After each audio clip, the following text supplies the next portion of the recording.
ನೋಡಿ, ಈ ಕಡೆ ಒಂದು ರೋಡ್ ಇದೆ, ಆ ಕಡೆ ಬರೋ ರೋಡಲ್ಲಿ ಯಾವ ಥರ ಒನ್ ವೇಯಲ್ಲಿ ನುಗ್ತಾ ಇದ್ದಾರೆ.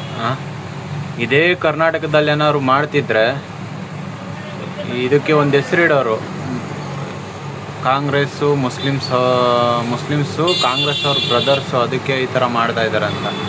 ಮಹಾರಾಷ್ಟ್ರದಲ್ಲಿ ಯಾವ ಪಕ್ಷ ಇದೆ ಆಡಳಿತದಲ್ಲಿ, ಇಲ್ಲಿ ಯಾಕೆ ಈ ಥರ ಎಲ್ಲ ಹೋಗ್ತಾ ಇದ್ದಾರೆ? ತ್ರಿಬಲ್ ರೈಡಿಂಗು, ಒನ್ ವೇಲಿ ಆಪೋಸಿಟ್ ಹೋಗೋದು.